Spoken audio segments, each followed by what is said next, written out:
जय श्री बालाजी। 31 मार्च 16:46 पर शुक्र अपनी उच्च राशि मीन में प्रवेश करेंगे। शुक्र के साथ सूर्य और राहु भी युति करेंगे। शुक्र राहु का साथ आना कोई अच्छा संकेत नहीं है। बेशक शुक्र सूर्य के साथ रहेंगे, अस्त नहीं होंगे, लेकिन सूर्य शुक्र जब भी साथ होते हैं शुक्र की पावर कम हो जाती है। तो शुक्र जहां पर बहुत ज्यादा कंफर्टेबल नहीं रहने वाले हैं, किस लग्न के लिए, किस राशि के लिए शुक्र का ये गोचर जो मीन राशि में होने जा रहा है क्या प्रभाव देगा और क्या सावधानियां बरतनी है, क्या उपाय करने हैं, मैं बताऊंगा आपको। बने रहिएगा मेरे साथ वीडियो के अंत तक।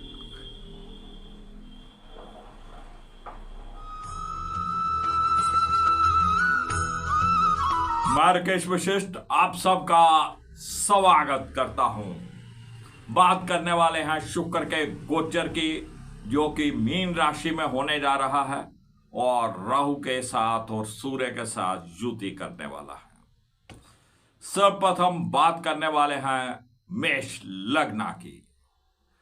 मेष लग्न के लिए शुक्र द्वितीय और सप्तम भाव के स्वामी होते हैं और द्वादश भाव में गोचर करेंगे। बेशक शुक्र जो होते हैं द्वादश भाव में बहुत प्रसन्न रहते हैं, लेकिन इस समय शुक्र बहुत ज्यादा कंफर्टेबल नहीं है। राहु के साथ युति कर रहे हैं, सूर्य के साथ युति कर रहे हैं। राहु शुक्र की ये युति और सूर्य के साथ शुक्र की युति आपके खर्चों में अननेसेसरी बढ़ोतरी कर देगी। सेविंग आप नहीं कर पाएंगे। घर परिवार के सुख में भी कहीं ना कहीं आपके कमी देखने को मिलेगी और कहीं ना कहीं आपकी जुबान के ऊपर, बोलबानी के ऊपर भी इसका असर आएगा। थोड़ा अपनी बोलबानी पे काबू करना है। पति पत्नी संबंध कहीं ना कहीं ऊपर नीचे हो सकते हैं। ये राहु शुक्र की युति पति पत्नी संबंधों में कुछ ना कुछ बिगाड़ पैदा करेगी या आपके लाइफ पार्टनर की सेहत में उतार चढ़ाव देगी। सूर्य पंचम भाव के स्वामी, शुक्र सप्तम भाव के स्वामी। प्रेम संबंधों में भी कहीं ना कहीं दरार पड़ने की संभावना है। तुम रूठी रहो, मैं मनाता रहूं।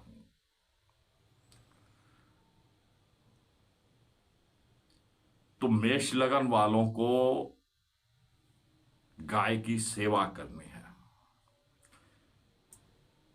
गाय को हरा चारा डालिएगा, सेवा करिएगा। काले नीले रंग के कपड़ों से परहेज करिएगा। परफ्यूम का इस्तेमाल बिल्कुल नहीं करना है, लेकिन जला कटा कपड़ा भी नहीं पहनना है। अपने आप को वेल ड्रेस्ड रखिएगा। चलिए बात करते हैं वृषभ लग्न की। वृषभ लग्न के लिए शुक्र लगन के स्वामी होने के साथ साथ छठे भाव के भी स्वामी होते हैं और एकादश भाव में गोचर करेंगे।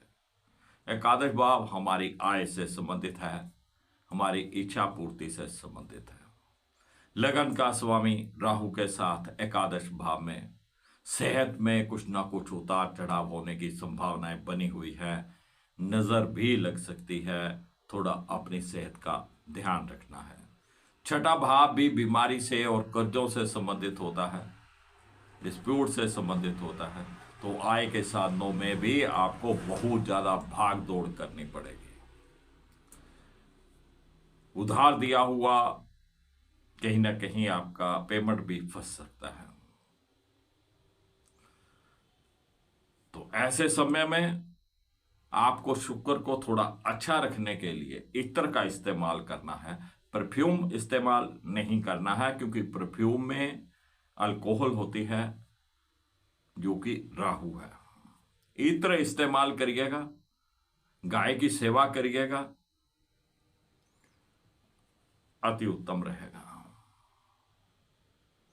हो सके थोड़ा सा कॉटन रुई किसी मंदिर में दान करिएगा ताकि जोत जलाने में काम आ सके।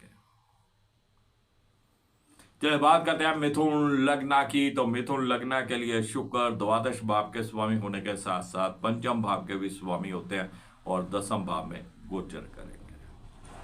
पंचम भाव हमारी संतान से संबंधित है, तो संतान के प्रति कुछ ना कुछ आपको कुछ ना कुछ उनके बारे में कुछ कमियां देखने को मिलेंगी। कुछ कहने से वो बाहर हो सकते हैं, थोड़ा उनके ऊपर नजर रखने की जरूरत है। जो महिलाएं प्रेग्नेंट हैं उनको भी थोड़ा सावधान रहने की जरूरत है।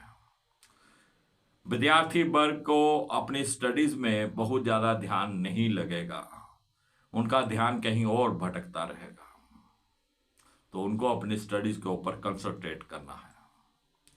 प्रेम प्रसंग के मामलों में भी तुम रूठी रहो मैं मनाता रहूंगा सिलसिला जारी रहेगा। कहीं ना कहीं आपके जो भी पार्टनर रहेंगे प्रेमी या प्रेम का, उनके साथ अनबन की संभावनाएं बनी रहेंगी। शुक्र जो कि द्वादश भाव के भी स्वामी हैं और दसम भाव में गोचर कर रहे हैं, कहीं ना कहीं व्यापारिक दृष्टि से बहुत ज्यादा शुभ नहीं है। व्यापार में भी उतार चढ़ाव और जॉब में भी उतार चढ़ाव हो सकते हैं। लेकिन अगर आप मल्टीनेशनल कंपनी में कार्य करते हैं या आपका इंपोर्ट एक्सपोर्ट्स का कार्य है या इंपोर्टेड वस्तुओं को बेचने का कार्य है, तब ये शुक्र थोड़ा बहुत आपको लाभ दे सकता है। उसके लिए आपको कुछ चतुराई कुछ चालाकी इस्तेमाल करनी पड़ेगी। इत्र का इस्तेमाल करिएगा, परफ्यूम इस्तेमाल नहीं करना है, गाय की सेवा करिएगा, अति उत्तम रहेगा। चलिए कर्क लग्न की बात करें तो कर्क लग्न के लिए शुक्र एकादश भाव के स्वामी होने के साथ साथ चतुर्भाव के भी स्वामी होते हैं और नवम भाव में गोचर करेंगे।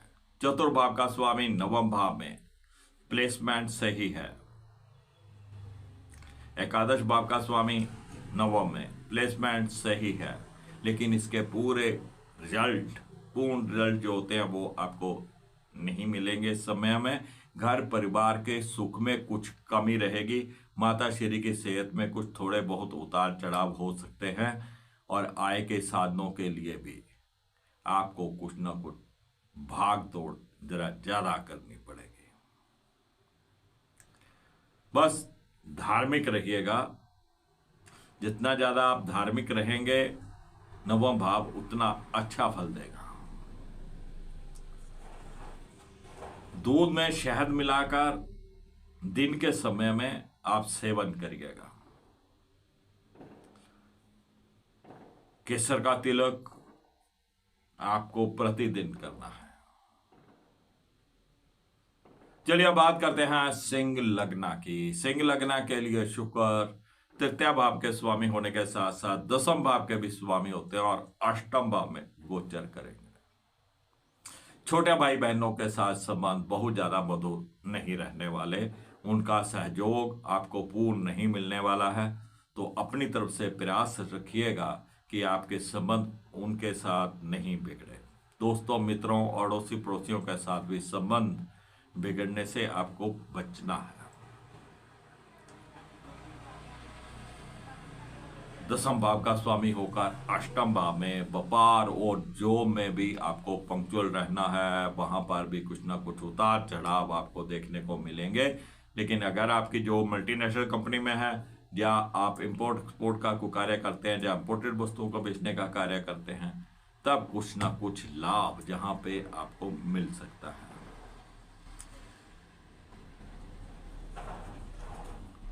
काली गाय की सेवा करनी है, काली गाय बिना सींग वाली, उसको सफेद जवा 2-4 मुट्ठी आपको डालना है, बाकी शेष गाय की सेवा आप करिएगा।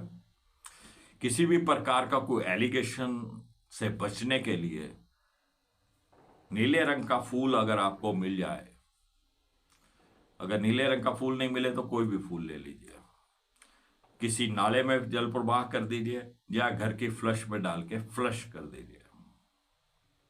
चलिए बात करते हैं कन्या लग्न की। कन्या लगन के लिए शुक्र द्वितीय भाव के स्वामी होने के साथ साथ नवम भाव के भी स्वामी होते हैं। द्वितीय भाव और नवम भाव दोनों ही शुभ भाव हैं। द्वितीय भाव धन से संबंधित है, नवम भाव हमारे भाग्य से संबंधित है और सप्तम भाव में गोचर करेंगे। भाग्य भाव का स्वामी सप्तम भाव में और राहु के साथ, और सप्तम भाव हमारे लाइफ पार्टनर का, शुक्र लाइफ पार्टनर को बिलोंग करता है। तो लाइफ पार्टनर के साथ आपको संबंध बहुत अच्छे रखने हैं और अपने भाग्य को जगाने के लिए लाइफ पार्टनर का सहयोग लेना है। आपके जॉब में कोई समस्या हो, आपके व्यापार में कोई समस्या हो, अपने लाइफ पार्टनर से डिस्कस करिए। कुछ पैसे आप सुबह, चाहे आप जॉब करते हो चाहे व्यापार करते हो, आपने लाइफ पार्टनर से लेकर जाइएगा और शाम को उन पैसों को बढ़ाकर वापस करिएगा। अगर आप उससे 10 रुपए ले गए हैं तो शाम को आपको 10 रुपए में कुछ पैसे और डालकर, चाहे आप 11 रुपए दें, चाहे 15 रुपए दें, चाहे 20 रुपए दें, आपको वापिस करने हैं।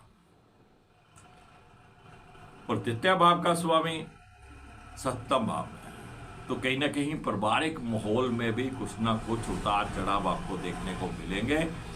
तो परिवार की स्थिति को भी कुछ अच्छा रखने का प्रयास करिएगा। थोड़ा खान पान के मामलों में भी आपको सावधानी बरतनी है। द्वितीय भाव हमारे खान पान से भी संबंधित है और राहु जैसे ग्रह के साथ आने से कहीं ना कहीं फूड पॉइजनिंग होने की संभावना रहती है। तो खान पान के ऊपर और अपनी वाणी के ऊपर कुछ काबू रखना है। गाय की सेवा आपको करनी है, हरा चारा डालिएगा, अति उत्तम रहेगा। चलिए बात करते हैं तुला लग्न की। तुला लग्न के लिए शुक्र लगन के स्वामी होने के साथ साथ अष्टम भाव के भी स्वामी होते हैं और छठे भाव में गोचर करेंगे। लगन का स्वामी छठे भाव में राहु के साथ। अपनी सेहत का पूर्ण ध्यान रखिएगा। सेहत में कुछ उतार चढ़ाव होने की संभावना बनी हुई है। किसी भी डिस्प्यूट में आपको नहीं पड़ना है, किसी भी लड़ाई झगड़े में आपको नहीं पड़ना है। राहु के साथ शुक्र, कोई एलिगेशन भी लग सकता है। बस गाय की सेवा करिएगा, इत्र का इस्तेमाल करिएगा, काले नीले रंग के कपड़ों से थोड़ा परहेज करिएगा। चलिए बात करते हैं वृश्चिक लग्न की। वृश्चिक लग्न के लिए शुक्र द्वादश भाव के स्वामी होने के साथ साथ सप्तम भाव के भी स्वामी होते हैं और पंचम भाव में गोचर करेंगे। सप्तम भाव का स्वामी पंचम भाव में प्रेम प्रसंग के मामलों में कुछ ना कुछ आपके संबंध खराब हो सकते हैं। कुछ ना कुछ, यानी कि तुम रूठी रहो मैं मनाता रहूं, सिलसिला यहाँ पे बरकरार रहने वाला है। लाइफ पार्टनर की सेहत में भी कुछ ना कुछ उतार चढ़ाव हो सकते हैं, उसका भी आपको ध्यान रखना है। विद्यार्थी वर्ग का ध्यान जहाँ पे पूर्ण रूप से अपनी स्टडीज में नहीं लगने वाला है, उनको अभी से अलर्ट हो जाना चाहिए। बस एक ही उपाय है, गाय की सेवा करिएगा, अपना प्राइवेट पार्ट दही से वॉश करिएगा। चलिए बात करते हैं धनु लग्न की। धनु लग्न के लिए शुक्र एकादश भाव के स्वामी होने के साथ साथ छठे भाव के भी स्वामी होते हैं और चतुर्भाव में गोचर करेंगे। एकादश भाव का स्वामी चतुर्भाव में, इच्छा पूर्ति में आपको बहुत ज्यादा भागदौड़ करनी पड़ेगी। आय साधनों के लिए भी बहुत ज्यादा भागदौड़ मेहनत की जरूरत पड़ेगी। ऐसे समय में कोई जॉब बदलना हो तो फैसला टाल दीजिएगा। छठे भाव का स्वामी होकर चतुर्भाव में कहीं ना कहीं घर परिवार के अंदर माता श्री की सेहत में उतार चढ़ाव हो सकते हैं। उनकी सेहत का आपको ध्यान रखना है। कोई भी व्हीकल लेना हो, कोई जमीन प्लॉट लेना हो, घर लेना हो, तो ये समय उत्तम नहीं है, इस फैसले को टाल दीजिएगा। और पारिवारिक सुख में भी कहीं ना कहीं आपको कुछ ना कुछ कमी रहेगी। आप उतना समय अपने परिवार को नहीं दे पाएंगे जितना आपने सोच रखा है या जितना आपको देना चाहिए।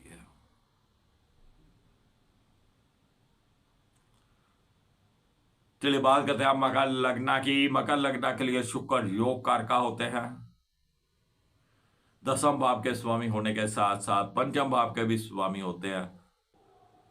3य भाव में गोचर करेंगे। 10वें भाव का स्वामी 3य भाव में अपने व्यापार और जॉब में आपको कड़ी मेहनत की जरूरत है। लापरवाही जहां पर नहीं चलेगी। आपको पूरा अलर्ट रहना है, पंक्चुअल रहना है। अपनी जॉब पर समय पे जाइए, अपना काम पूरा करिए। आपने बॉस को किसी भी प्रकार का कोई मौका मत दीजिएगा कि वो आपको कुछ ना कुछ कहें कि आप ये काम नहीं करते या आपकी जरूरत नहीं है। पंचम भाव का स्वामी 3य भाव में राहु के साथ प्रेम प्रसंग के मामलों में भी कुछ ना कुछ उतार चढ़ाव, कुछ ना कुछ रूठना बनाना चलता रहेगा। संतान पक्ष के लिए भी समय मध्यम है। विद्यार्थी वर्ग को अपने पढ़ाई लिखाई में पूर्ण ध्यान की जरूरत है और गाय की सेवा करना अति उत्तम है। हरा चारा डालिए।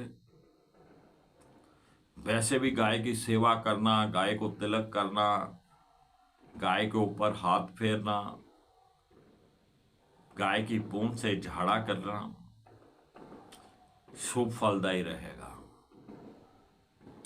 और आपको इत्र का इस्तेमाल करना है, परफ्यूम बिल्कुल भी इस्तेमाल नहीं करना है और वेल ड्रेस्ड रहना है। चलिए बात करते हैं कुंभ लग्न की। कुंभ लग्न के लिए शुक्र 9वें भाव के स्वामी होने के साथ साथ 4th भाव के भी स्वामी होते हैं और 2य भाव में गोचर करेंगे। प्लेसमेंट बहुत अच्छी है, लेकिन फिर भी घर परिवार के सुख में कुछ ना कुछ कमी रहने वाली है। माता श्री की सेहत में कुछ ना कुछ उतार चढ़ाव हो सकते हैं। कोई प्लॉट लेना था, कोई व्हीकल लेना था, कोई घर लेना था, बहुत सोच समझ के लीजिएगा। जरा कागजात देख परख कर लीजिएगा। भाग्य जहां पर पूर्ण खुल के साथ नहीं करेगा, लेकिन जितना आप धार्मिक रहेंगे उतना भाग्य आपका साथ देगा। केसर का तिलक करिएगा। गाय को आलू खिलाइएगा। आलू थोड़े बड़े हों तो काट लीजिएगा और उनको हल्दी का एक एक तिलक लगाकर किसी गाय को खिलाइएगा। और परफ्यूम का इस्तेमाल नहीं करना है, इत्र का इस्तेमाल करना है, वेल ड्रेस्ड रहना है, दलिदर नहीं डालना है, तो शुक्र अपने अच्छे प्रभाव देंगे। चलिए बात करते हैं मीन लग्न की। तो मीन लग्न के लिए शुक्र 8वें भाव के स्वामी होने के साथ साथ 3य भाव के भी स्वामी होते हैं और लगन में गोचर करेंगे। 8वें भाव का स्वामी लगन, कहीं ना कहीं सेहत में उतार चढ़ाव हो सकते हैं, लेकिन 3य भाव का स्वामी लगन में हिम्मत जोश बना रहेगा। थोड़ी नजर लग सकती है, उससे भी आपको बच के रहना है। छोटे भाई बहनों के साथ संबंध मिले जुले से रहेंगे। उनका कभी सहयोग मिल जाएगा, कभी नहीं मिलेगा, लेकिन आपको प्रयास रखना है उनके साथ संबंध अच्छे रहें। हफ्ते में एक बार किसी दिन शुक्रवार के दिन दही से स्नान करिएगा और गाय की सेवा करिए, वेल ड्रेस्ड रहिए। तो फ्रेंड, ये था शुक्र का गोचर। प्रत्येक लगन के लिए क्या फल देने वाला, क्या उसका प्रिकॉशंस आपको लेने हैं। लेकिन एक बात मैं सबके लिए बताने वाला हूं, जब ये शुक्र राहु एक साथ होते हैं, ऑपोजिट सेक्स की तरफ से कुछ ना कुछ एलिगेशंस लग जाते हैं, इल्जाम लग जाते हैं, चाहे वो झूठे हों चाहे वो सच्चे हों। तो इन चीजों से आपको बचना है। और जिनके शुक्र राहु पहले से ही जन्म कुंडली में एक साथ है, और उनको शुक्र में राहु या राहु में शुक्र की दशा चल रही हो, उनको विशेष सावधानी बरतनी है। और ऐसे समय में या जिनकी कुंडली में राहु शुक्र पहले से ही एक साथ है और अभी जो गोचर में शुक्र राहु के साथ आ रहे हैं, खास तौर पे फीमेल्स के लिए नेल्स को बढ़ाना नहीं है और नेल पॉलिश का इस्तेमाल बिल्कुल नहीं करना है। कहीं आपको विवाह शादी फंक्शन में जाना है तो नेल पॉलिश लगा लीजिए, कोई दिक्कत नहीं है, लेकिन वहां से आने के बाद उसको रिमूव कर दीजिए।